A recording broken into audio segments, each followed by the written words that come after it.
America China ಸುಂಕ ಸಮರ ತೀವ್ರತೆಯನ್ನು ಪಡೆದುಕೊಂಡಿದೆ.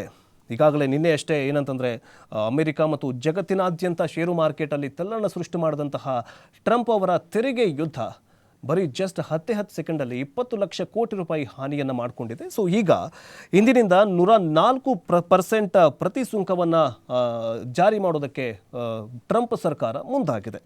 ಇದಕ್ಕೆಲ್ಲ ಬಗ್ಗೋದಿಲ್ಲ ಅಂತ ಚೀನಾ ಕೂಡ ಹೇಳಿದೆ. ಅತಿ ಹೆಚ್ಚು ಸುಂಕವನ್ನು ವಿಧಿಸಿದ್ದು ಯಾರ ಮೇಲೆ ಅಂತಂದರೆ ಚೀನಾ ಮತ್ತು ಕೆಲವೊಂದಿಷ್ಟು ಐರೋಪ್ಯ ರಾಷ್ಟ್ರಗಳ ಮೇಲೆ. ಚೀನಾ ಮೇಲೆ 104% ತೆರಿಗೆಯನ್ನು ಹೇರಿದರೂ ಕೂಡ ನಾವು ಯಾವುದಕ್ಕೂ ಹೆದರೋದಿಲ್ಲ ಅಂತ ಚೀನಾ ಖಡಾಖಂಡಿತವಾಗಿ ಹೇಳಿದೆ.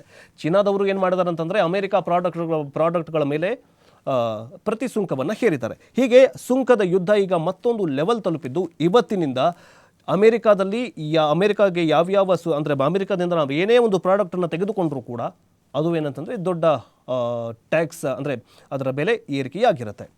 ಸೊ ಹೀಗಾಗಿ ಅಮೆರಿಕ ವಿಧಿಸಿರುವಂತಹ ಪ್ರತಿ ಸುಂಕ ಜಾರಿಗೆ ತಕ್ಷಣಕ್ಕೆ ಕ್ಷಣಗಣನೆ ಶುರುವಾಗಿರುವ ಹೊತ್ತಲ್ಲಿ ಚೀನಾ ಮತ್ತು ಅಮೆರಿಕ ನಡುವಣ ಸುಂಕ ಸಮರ ತೀವ್ರತೆಯನ್ನು ಪಡೆದುಕೊಂಡಿದೆ.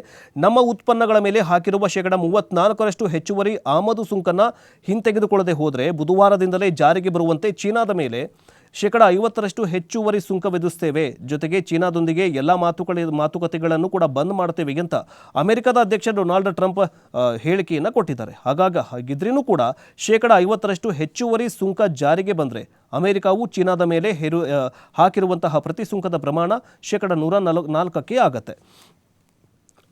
ಟ್ರಂಪ್ ಅವ್ರದ್ದು ಏನಂತಂದರೆ ಟ್ರಂಪ್ ಅವರು ಏನೇ ಮಾಡಿದ್ರು ಅದೆಷ್ಟೇ ಸುಂಕ ಹಾಕಿದ್ರು ಟ್ಯಾಕ್ಸ್ ಹಾಕಿದ್ರು ನಾವು ಸುಮ್ಮನೆ ಕೂತ್ಕೊಳ್ಬೇಕು ಅಂದರೆ ಚೀನಾದವರು ಸುಮ್ಮನೆ ಕೂತ್ಕೊಳ್ಬೇಕು.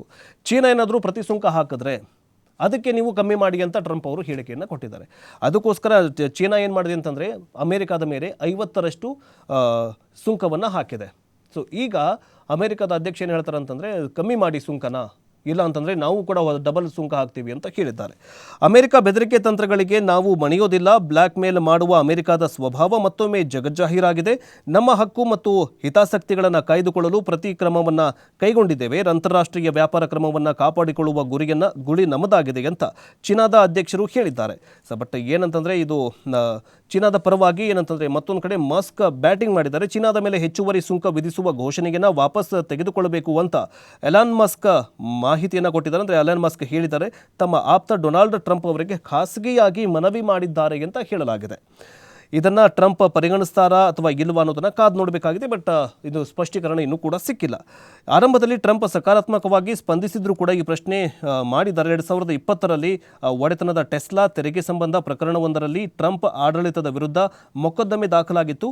ಮಸ್ಕ್ ಅವರು ಬೀಜಿಂಗ್ ಜೊತೆಗೆ ತುಂಬ ಸ್ನೇಹ ಸಂಬಂಧವನ್ನು ಇಟ್ಕೊಂಡಿದ್ದಾರೆ. ಸುಂಕ ಕುರಿತು ಕಠಿಣ ಧೋರಣೆಯನ್ನು ಮೃದು ಮಾಡಬೇಕು ಅಂತ ಟ್ರಂಪ್ ಅವರಿಗೆ ತಮ್ಮ ಫ್ರೆಂಡ್ ಎಲನ್ ಮಸ್ಕ್ ಅವರು ಏನಂತಂದರೆ ರಿಕ್ವೆಸ್ಟ್ ಮಾಡಿಕೊಂಡಿದ್ದಾರೆ ಅಂತ ಹೇಳಲಾಗಿದೆ.